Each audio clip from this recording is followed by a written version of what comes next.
Okay,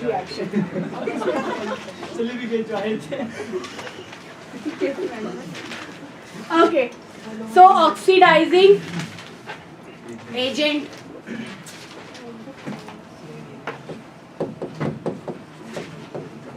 oxidant भी कहते हैं ना, शायद ये कल नहीं लिखा था ना हम लोगों ने, और याद भी नहीं दिलाते हो कि मैम ये छूट गया था तो ये लिखवा दो। ऑक्सीडाइजिंग एजेंट जो होते हैं, जो सामने वाले का क्या करते हैं,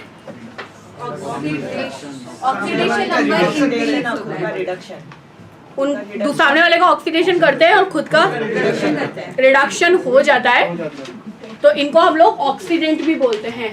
ठीक है, एग्जाम्पल लिखे थे, होमवर्क करके लाए हो? सुरेंद्र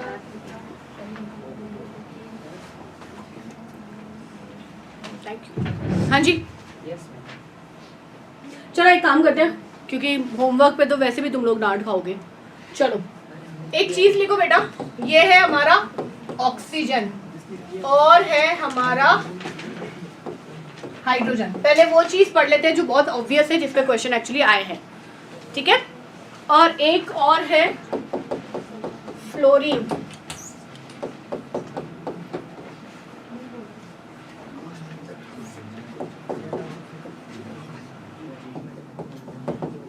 फ्लोरीन, ठीक है। ऑक्सीजन की जब हम लोग बात करते हैं तो ऑक्सीजन जो है उसकी जो भी ऑक्सीडेशन स्टेट होती है वो हमेशा वेरी करती है कि किस तरह के बॉन्ड ये दूसरों के साथ में बनाता है। तो यहाँ पर हम 3 अलग अलग स्टेट्स लिखेंगे। बहुत ऑब्वियस सा क्वेश्चन आपके क्वेश्चन पेपर में पूछा गया है।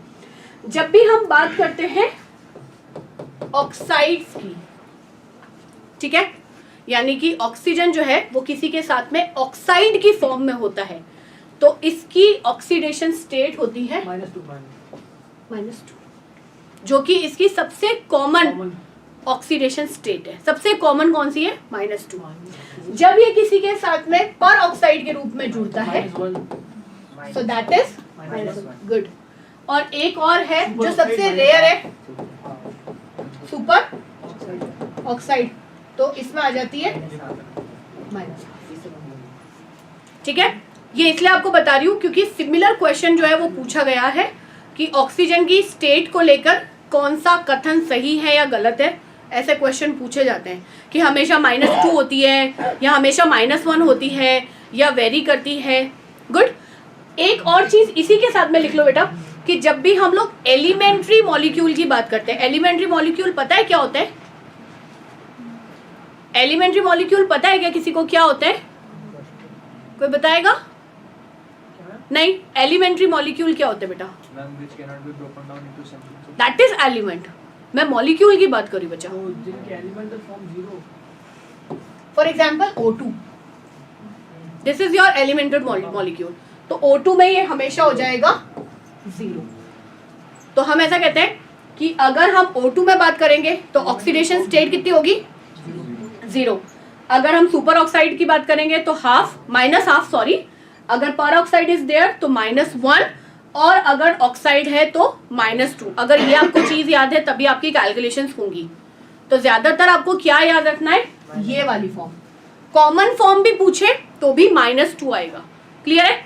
चलो अब हाइड्रोजन की बात करें तो हाइड्रोजन को भी यहाँ पे 3 में बांट लेते हैं हम लोग। एक है क्या? वही वही कल वाला लगा लो। ठीक ठाक, कल भी तो तुमसे नारियल लिए थे। हाँ बताओ। +1। हाइड्रोजन और हाइड्रेट 2 ही तो होती है। अरे रुक तो जा भाई। हाइड्रोजन की हमेशा होगी +1, हाइड्राइड में होगी -1, और अगर यही इसको ले लेंगे तो वो हो जाएगा 0। इसीलिए लिखवा रही हूँ। हाँ मैं भी यही बोल रही हूँ। हाँ मैं इंग्लिश में बता रही हूँ। ठीक है, बढ़िया। चलो फ्लोरीन की बताओ बेटा। फ्लोरीन की ऑक्सीडेशन स्टेट कुछ भी हो जाए वो हमेशा रहेगी -1। ये तीनों चीजें बेटा आपके क्वेश्चन में आई हुई है। इससे ज्यादा इजी क्वेश्चन आप लोगों के लिए नहीं बनाया जा सकता। तो हाइड्रोजन की तीनों याद रखना, ठीक है? 0 हो सकती है, +1 हो सकती है, -1 हो सकती है। गुड। ऑक्सीजन की 0 कब होगी? एग्जैक्टली। देन सुपर ऑक्साइड में, फिर उसके बाद में पर ऑक्साइड में और ऑक्साइड में। चलो इसके अलावा अगर मैं कोई और एलिमेंटल मॉलिक्यूल की बात करूं तो एक आधा एग्जांपल मुझे कोई देगा क्या? N2, very nice. CL2 Br2 I2 वगैरह ना सर।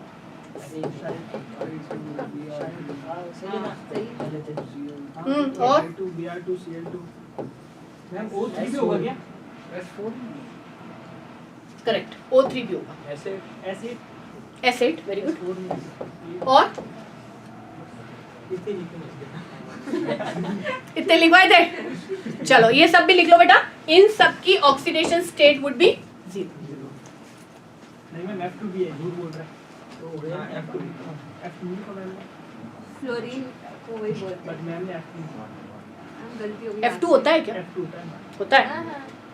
बताना इसको, उसको बता। ए है क्या? लिखा हुआ मेरे पिछली बार लिखा था। पिछली बार लिखवाया था, चल इस बार मिटा दे उसको। ऐसे ये इरेजर, हम पढ़ के आई ना। ऐसे तो मैम आप नोट्स बदलो तो रहोगे आप। और क्या अपडेशन, इट्स नॉट बदलवाना, इट्स अपडेशन।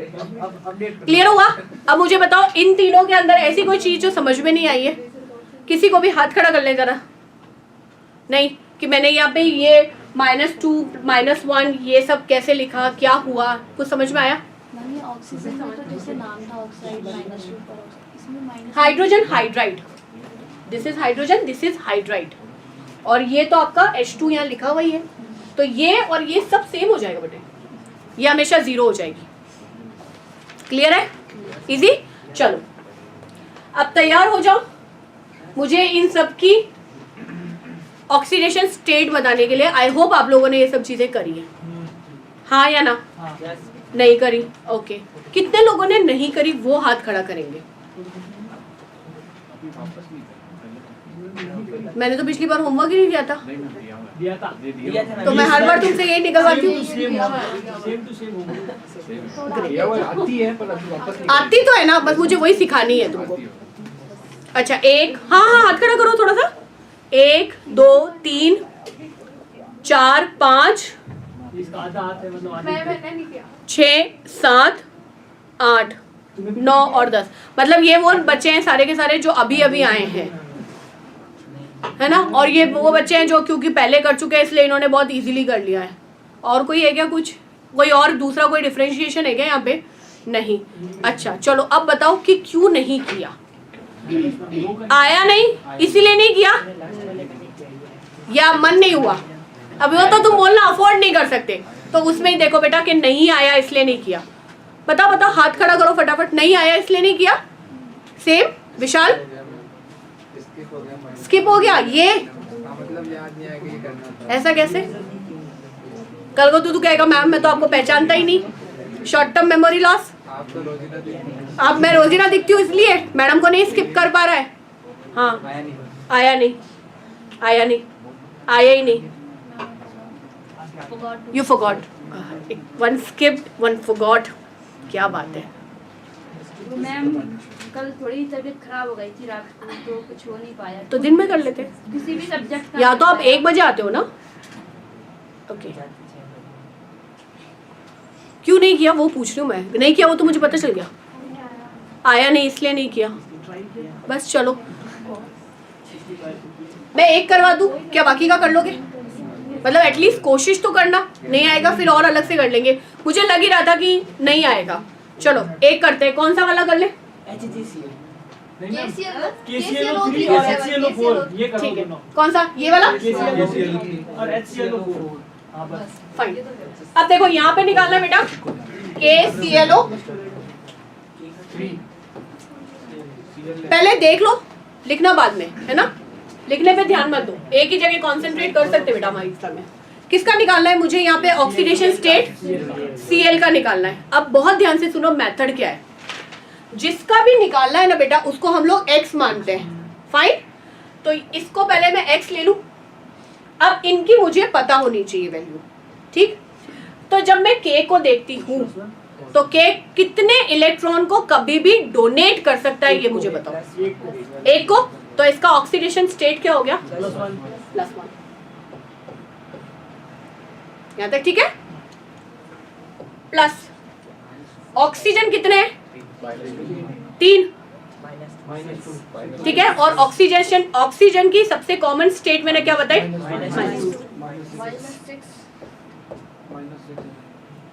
क्लियर है? अब ऊपर कोई चार्ज दिख रहा है क्या तुमको माइनस प्लस इस पूरे कंपाउंड के ऊपर? तो ये कितना हो जाएगा? क्लियर है? बैलेंस करें? अरे तो तुम समझा देते, फिर मेरे को बोलने की जरूरत नहीं होती ना। तुम इतना करते तो फिर मुझे थोड़ा ना करवाना होता, तुम करो। फिर तुमने बोला है किसी को भी कि तुम अच्छा चल तेरे को नहीं आ रहा तो मैं समझा देता हूँ, वो तो तुम लोगों में आपस में है ही नहीं ना।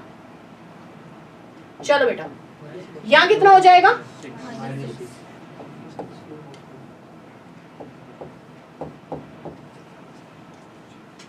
ठीक है, करो।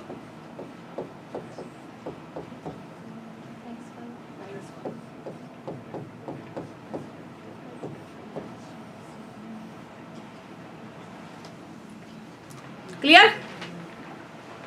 ऐसे ही किया था, यही आंसर निकला था। ऐसा तो नहीं बदल गई पिछली बार से अभी की स्टेट? आपने कहा था कल कि इसका स्ट्रक्चर बना के दिखाओ।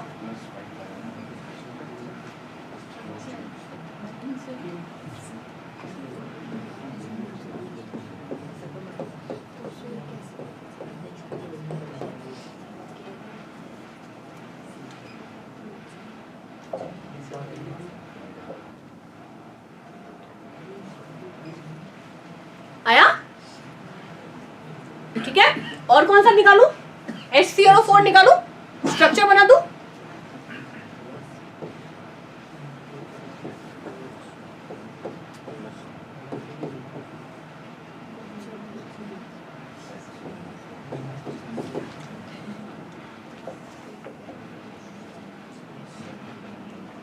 ठीक है, इसका भी निकालू। कितना आया? कितना इसका? HClO4 का कितना निकाला आर्यनवन? इसका कितना निकाला था बेटा? ऑक्सीडेशन स्टेट कितना निकाला बच्चे? +7। चलो तुम लोग मुझे निकाल के बताओ क्या ये +7 आता है? आ गया? आया? अब हाँ, उसे करने दो please, let her do that.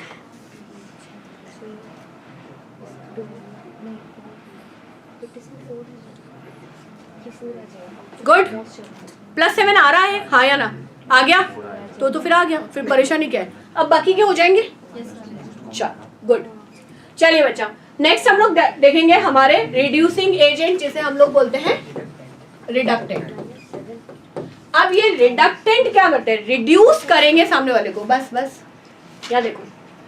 सो ये क्या करेंगे बेटा? जैसे ऑक्सीडेशन या सॉरी ऑक्सीडाइजिंग क्या कर रहे थे, सामने वाले को ऑक्सीडेशन कर रहे थे, ये क्या करेंगे? सामने वाले को रिड्यूस करेंगे। ठीक है, ये वो स्पीशीज होती है बेटा जो खुद इलेक्ट्रॉन को लूज करती है। मतलब मैंने तो इलेक्ट्रॉन दे दिया, अब तू इस इलेक्ट्रॉन को संभालता रहे। क्योंकि ये सामने वाले को रिड्यूस करते हैं, इनका खुद का क्या होगा? ऑक्सीडेशन। ठीक है, कल जो पढ़ा था उसी का बिल्कुल ऑपोजिट है। बिल्कुल ये ऐसे ही याद रखने पड़ेंगे। क्लियर है? यहाँ तक कोई दिक्कत नहीं होनी चाहिए। तो सामने वाले को रिड्यूस कर रहे हैं, मतलब उसको इलेक्ट्रॉन चिपका रहे हैं, उसको नुकसान पहुंचाने के लिए खुद के इलेक्ट्रॉन डोनेट कर देंगे। मैंने तो दे दिए, अब तू लेके घूमता रहे भैया इसको। ठीक है, एग्जाम्पल बता दो जरा। वही कौन सा वाला? हाँ जी, सबको याद आज इसका वो पूरा क्या बोलते हैं उसको, एक वो सेंटेंस होता है ना जो बार बार बोला जाता है, तकिया कलाम। हाँ, तकिया कलाम नहीं, जुमला ये है, वही सेम। और मैंने अब बोलना शुरू किया जब, लिख लो वही। चलो बेटा, तो ये क्या है बेटा? इसने क्या किया है? खुद का तो इलेक्ट्रॉन निकाल दिया और खुद का इसका क्या हो गया? ऑक्सीडेशन। अब ये इलेक्ट्रॉन किसके पास में जाएगा? और इसका क्या हो जाएगा? रिडक्शन। क्लियर? चलो बेटा, अब एग्जाम्पल कैसे लिखोगे? देखो, जितने भी मेटल्स होते हैं, ये बहुत इंपॉर्टेंटली नोट करना, जितने भी मेटल होते हैं, हालांकि हम मेटल में पढ़ेंगे आगे जाके, जितने भी मेटल होते हैं वो सारे के सारे रिडक्टेंट होते हैं। खुद बहुत इजीली इलेक्ट्रॉन दे देते हैं और सामने वाले को कर्जदार बना देते हैं। उसके बाद में कुछ नॉन मेटल होते हैं जिसके अंदर आएगा हमारा कार्बन, सल्फर, फॉस्फोरस और hydrogen. Halogen acid HCl, HBr और HI। कुछ metallic hydride NaH, LiH, CaH2। और यहाँ पे यही वो चीज है जो कल मैंने आपको पढ़ाई थी, लेकिन कल मैंने आपको बताया था कि इनके अंदर पर्टिकुलर जो भी एलिमेंट है या एटम है वो अपनी हायर ऑक्सीडेशन स्टेट के अंदर था, यहाँ पर लोएस्ट ऑक्सीडेशन स्टेट के अंदर आ जाएगा। और आपको अगर कंपेयर करना है तो आप सिंपल कंपेयर करोगे इससे और इससे। वहां पर हम लोगों ने क्या पढ़ा था बच्चे? Fe3Cl3 और HgCl2। जब आप इनको दोनों को कंपेयर करोगे आपको पता चल जाएगा कि इसमें फेरस जो है वो कौन सी स्टेट के अंदर होता है और उसमें Hg जो है वो कौन सी स्टेट में होता है। तो जो हायर ऑक्सीडेशन स्टेट है वो क्या करेगी? वो तो काम करेगी ऑक्सीडाइजिंग का, और ये क्या काम करेंगे? रिडक्शन का। क्लियर है? अब मेरे को बोलने की जरूरत तो नहीं है कि जब उनका निकालोगे तो इनका भी साथ साथ निकालोगे। सेम मेथड है इनकी ऑक्सीडेशन स्टेट को निकालने का। निकाल लोगे या बताएं? पक्का? चलो, उसके बाद में कुछ ऑर्गेनिक कंपाउंड है बेटा। ऑर्गेनिक कंपाउंड वो होते हैं जो कार्बन से बने हुए होते हैं, है ना, जिसके अंदर आता है आपका फॉर्मिक एसिड, कुछ एल्डिहाइड, ऑक्सैलिक एसिड और टार्टरिक एसिड। ये सब लिखो एग्जाम्पल।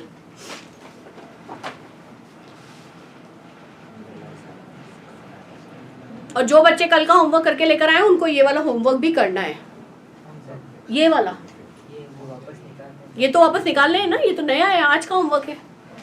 मैम ये COH ब्रैकेट में 2 मैम उसके अंदर सब में चार्ज होगा क्या? ये चार्ज नहीं है, ऐसे ये स्ट्रक्चर है, मतलब इसका ये ऑक्सैलिक एसिड ही है।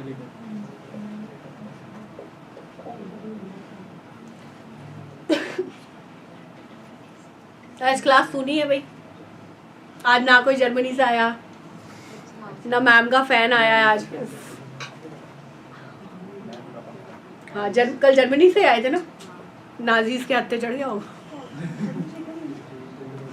चलो हटा दूं यहाँ से। Ma'am 2 minute.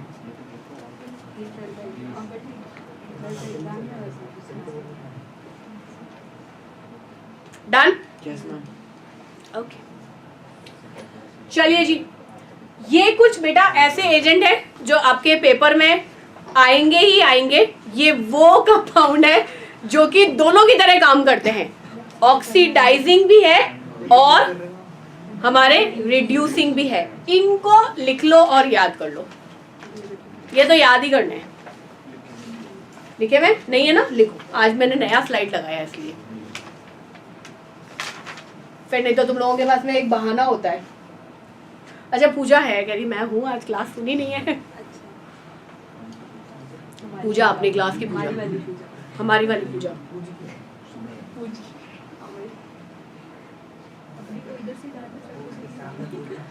जल्दी करो।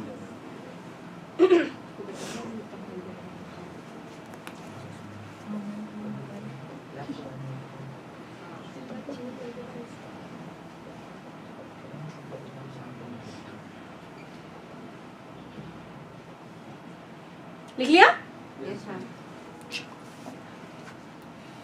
लास्ट चीज यहाँ पर हम लोग पढ़ेंगे रिडॉक्स, जो मतलब आप शुरू से चैप्टर का नाम देख रहे हो ना, रिडॉक्स क्या है।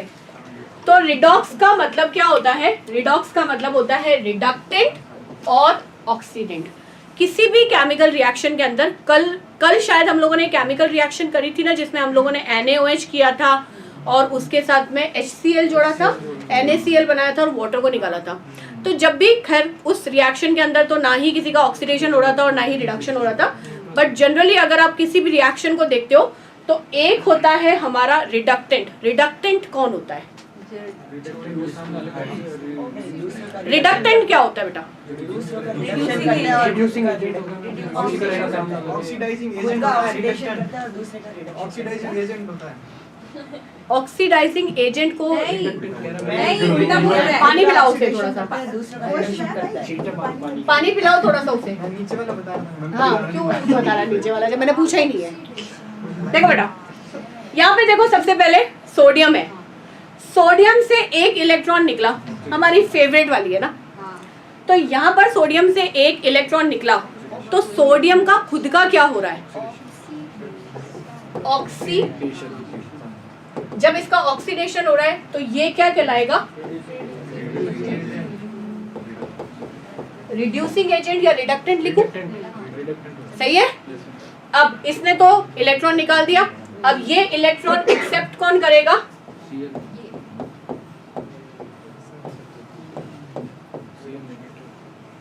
अब यहाँ पर क्लोरीन का खुद का क्या हो रहा है? और ये होगा ऑक्सीडेशन। रिडक्शन। और ये क्या हो गया खुद? ऑक्सीडेंट। ठीक है, तो इसी में से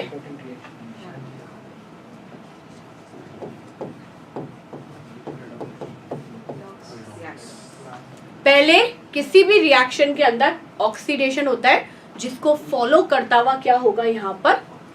रिडक्शन।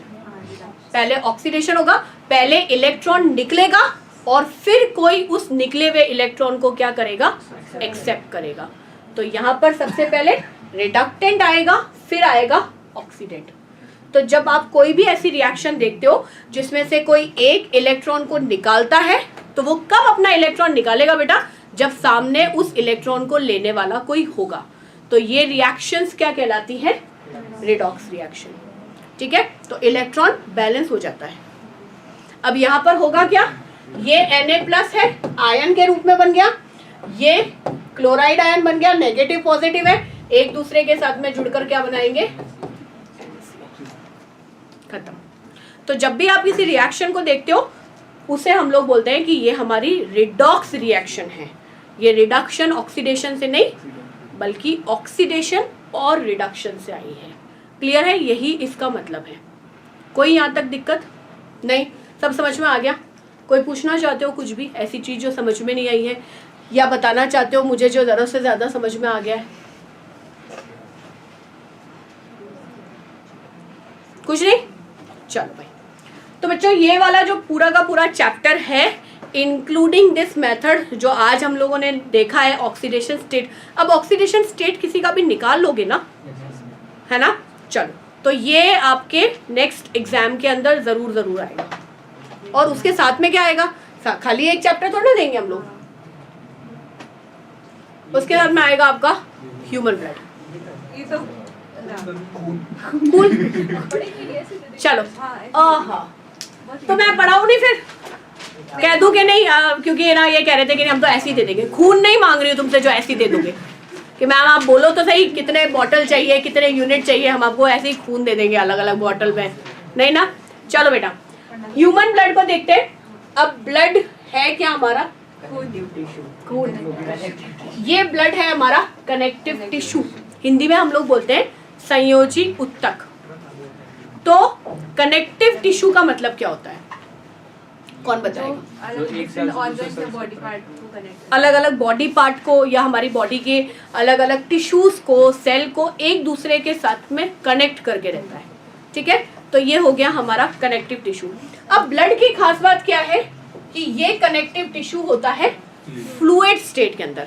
वैसे तो हमारी बॉडी में और भी कनेक्टिव टिश्यू हैं, जैसे कि हाँ सर ही मत हिलाया करो तुम मैडम के आगे ना, मैडम 1 मिनट में क्वेश्चन पूछती है।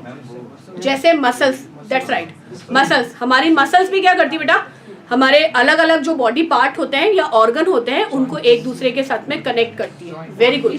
और बोन्स, गुड। और जॉइंट, ठीक है, नहीं क्योंकि 2 बोन्स को कनेक्ट करते हैं जॉइंट, वेरी गुड। और कार्टिलेज, ये सारे के सारे हमारे कनेक्टिव टिश्यू हैं, लेकिन टिश्यू नहीं, वो लिगामेंट टिश्यू है। ठीक है, तो ये ब्लड से अलग क्यों है? क्योंकि हमारा ब्लड जो है वो हमारी पूरी की पूरी बॉडी के अंदर फ्लो करता है।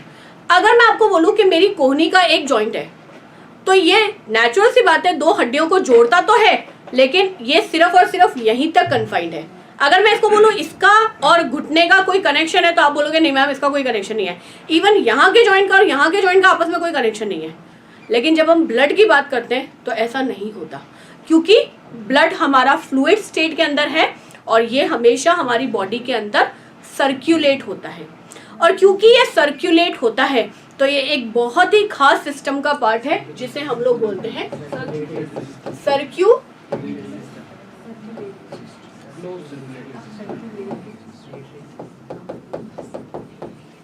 सिस्टम। सर्कुलेटरी सिस्टम हम लोग अभी अभी थोड़े दिन पहले एनिमल किंगडम के अंदर पढ़ के आए हैं, है ना, ओपन और क्लोज। ओपन किस में होता है? अरे कॉकरोच क्या, ग्रुप बताया करो ना भाई। आर्थ्रोपोडा के अलावा और कौन से एनिमल होते हैं जिनका ओपन सर्कुलेटरी सिस्टम होता है, खुला परिसंचरण तंत्र होता है?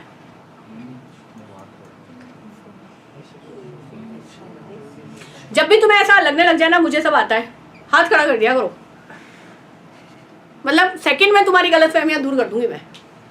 हाँ जी, क्या हो गया?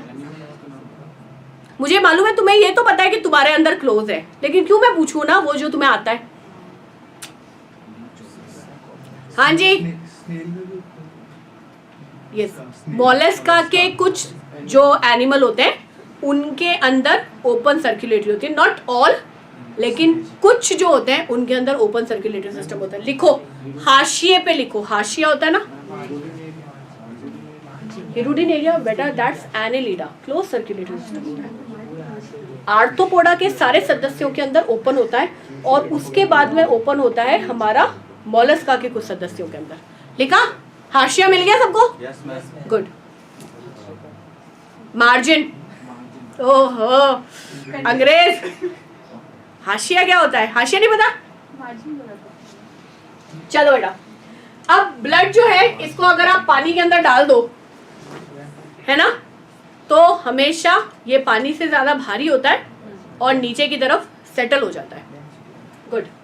ब्लड का वॉल्यूम ऑन एन एवरेज एक हेल्दी इंसान के अंदर होता है 5 से 6 लीटर के आसपास। तो कभी किसी का निकाल के और लीटर्स में नाप मत लेना कि मैडम ने बोला था कि 5 से 6 लीटर होना चाहिए वरना तू हेल्दी नहीं है, ठीक है। उसके बाद में पीएच होता है 7.3 से लेकर अप्रोक्सीमेटली 7.45, कई किताबों में आपको 6 भी मिल सकता है। सो डिबेट की कोई गुंजाइश नहीं है यहाँ पर, क्योंकि जब पीएच हमारा 7 से ऊपर है तो ये मीडियम क्या कहलाता है बेटा? बेसिक। अगर आप ब्लड को टेस्ट करो तो आपको कैसा टेस्ट आएगा? बेसिस का टेस्ट कैसा होता है बेटा? Bitter, somewhat bitter. अब क्योंकि 7 से थोड़ा सा ही ऊपर है तो इतना ज्यादा कड़वा नहीं लगता, ठीक है, मुझे मालूम है इतना क्रीपी लगता है सुनने में भी कि खून को पिएंगे। चलो ब्लड, हाँ बट हम वैम्पायर्स नहीं बने ना अभी तक, फिर पी लेंगे उसमें, फिर टेस्ट भी बता देंगे तेरे को, और तेरे को भी ये बताएंगे चला तेरा खून पी के बताते हैं कि टेस्ट आएगा कैसे, ठीक है। चलो, ब्लड उससे जुड़ी हुई हर एक चीज, उसके कंपोनेंट, उसके सेल, जो भी चीज है, जब हम उसकी स्टडी करते हैं तो हम उसे बोलते हैं हिमैटोलॉजी। हीम हमेशा और हमेशा किससे जुड़ा हुआ होता है? Blood. So this is study of blood, जो अब हम धीरे धीरे आगे बढ़ेंगे, ठीक है। तो तकरीबन सब लोगों ने ब्लड देखा है। कहाँ देख लिया? कभी खुद का निकलते हुए, एक वो हमारा काम गया कल, एक आंटी को बचा रहा था, आज लगता है आंटी के घर पे गुलदस्ता लेके गया है। कैसे हो आंटी, आप सही हो? चलो, तो हम जब ब्लड को देखते हैं तो ब्लड के 2 मेजर कंपोनेंट होते हैं। एक होता है प्लाज्मा और दूसरा होता है ब्लड सेल्स और कॉर्पसल्स। हिंदी में बोलते हैं रक्त या रुधिर कणिकाएं, है ना। अब हमारा जो प्लाज्मा होता है बेटा, वो हमारे ब्लड का 55% बनाता है, और उसके बाद में जो हमारी ब्लड सेल होती है वो रिमेनिंग 45%। अगर आपको ब्लड, आपका ये जो तरल दिख रहा है, फ्लूइड दिख रहा है, this is because of plasma. उसके अलावा रेड कलर वगैरह जो भी दिख रहा है this is because of RBC या दूसरी जो सेल्स होती हैं। तो आप ये सोचो कि जो आपका लिक्विड पार्ट है दैट इज प्लाज्मा, और उसके अंदर ये सेल्स या जो भी गैसेस वगैरह हैं ये सारी की सारी डिसॉल्व है। अब इस 45 में से भी जो मेजर कंट्रीब्यूशन रहता है वो रहता है हमारी आरबीसी का, जिन्हें हम लोग बोलते हैं red blood cell, red blood corpuscles, ठीक है। और 1% जो बच जाता है बेचारा वो आता है हमारी WBC, that means white blood cells और व्हाइट ब्लड कॉर्पसल्स, श्वेत रुधिर कणिकाएं, और उसके बाद में आती हैं प्लेटलेट्स। क्लियर है यहाँ तक? डिस्ट्रीब्यूशन समझ में आया? फाइन। प्लाज्मा की कॉम्पोजिशन को देखते हैं। तो अगर आप किसी बॉटल के अंदर, क्योंकि आजकल बॉटल के अंदर तो वो आता नहीं है ब्लड जो ऐसे पिक्चरों के अंदर गिर जाता था और फिर खून बह जाता था, तो आजकल ब्लड पाउचेस के अंदर कलेक्ट किया जाता है, अगर आप लोगों में से किसी ने डोनेट किया हो तो हाँ, एक पाउच होता है, उसके अंदर यूनिट के हिसाब से ब्लड जो है वो निकाला जाता है और यूनिट के हिसाब से ही चढ़ाया जाता है। तो वो जब यूनिट ऐसे लटकी हुई होती है तब नेचुरल सी बात है सेल क्योंकि लिक्विड पार्ट से भारी होती है वो हमेशा नीचे की तरफ सेटल हो जाएंगी और ऊपर की तरफ आ जाएगा हमारा येलो कलर का, फेंटी येलो कलर का पार्ट आ जाता है जिसे हम लोग बोलते हैं प्लाज्मा। ठीक, जैसे मैंने आपको बताया आपके ब्लड का लिक्विड जितना भी पार्ट है वो सारा का सारा क्या है? प्लाज्मा। तो प्लाज्मा का सबसे बड़ा कॉन्स्टिट्यूएंट होता है पानी, ऑब्वियसली तकरीबन 95 to 98% पानी होता है। इसके अलावा इसमें होते हैं कुछ इनऑर्गेनिक सॉल्ट। एग्जाम्पल बताओ। Calcium, good. और मिनरल्स बता दो, मतलब सिंपल सिंपल मिनरल्स बताओ बेटा। हाँ हाँ,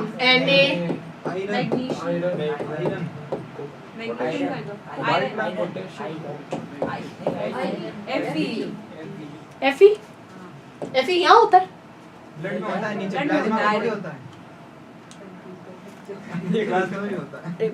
इसे पानी वानी पिलाते रहो करो भाई। चलो, न्यूट्रिएंट, जो भी आप न्यूट्रिएंट पढ़ के आए हो, आपका ग्लूकोज है ना, आपके फैटी एसिड, आपके अमीनो एसिड, ट्रैवल कैसे करेंगे? इसके अंदर यही घूम रहा है और यही लेके जाएगा। उसके अलावा वेस्ट मटेरियल बताओ जी। वेस्ट मटेरियल, प्लाज्मा के अंदर वेस्ट मटेरियल क्या हो सकता है?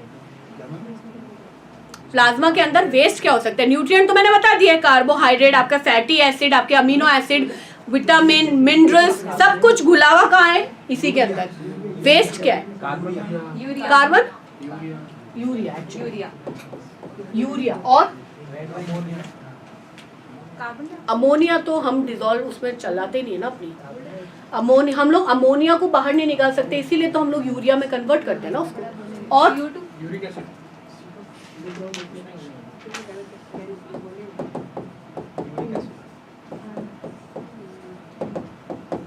लिख लो चलो तुम्हें ना। क्रिएटिनिन। उसके अलावा आपके जितने भी टॉक्सिन होते हैं, दवाइयाँ खाते हैं हम लोग, तो दवाई तो इतनी सी इस्तेमाल होती है आपको ठीक करने के लिए, बाकी सब जो है वो लिवर उसको क्या करता है? डिटॉक्सिफाई कर देता है। और उसको बाहर कैसे निकाला जाता है? ब्लड के थ्रू। आपके सारे हॉर्मोन्स वो ब्लड के अंदर ही होते हैं, ब्लड के अंदर जाते हैं और फिर टारगेट सेल तक पहुंचते हैं। इसके अलावा गैसेस बताओ। सबसे पहले दो मेजर गैसेस हैं, वेरी गुड। प्लाज्मा प्रोटीन अलग से लिखो, एक एक करके पूछूंगी। Albumin, globulin. हाँ, कौन से ग्लोब्यूलिन? Serum globulin. क्या थे serum globulin? Very good. Gamma globulin which are antibodies, very good. Albumin कौन सा बेटा? Serum albumin. लिखो लिखो। और ये दो जो प्रोटीन है आपके, फाइब्रिनोजन, प्रोथ्रोम्बिन, ये क्लॉटिंग के अंदर पड़ेंगे, अलग से मार्क करके रखना। Blood clotting,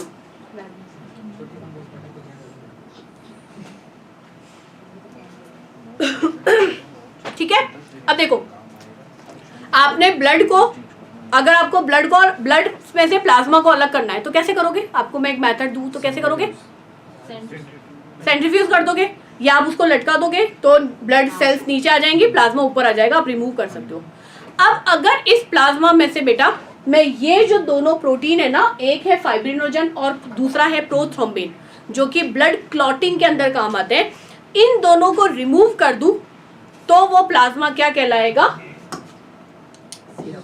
serum. सीरम और प्लाज्मा के अंदर डिफरेंस होता है। तो प्लाज्मा के अंदर ये दोनों प्रोटीन होते हैं, अगर मैं इनको निकाल दूं तो उसे हम लोग बोलेंगे सीरम।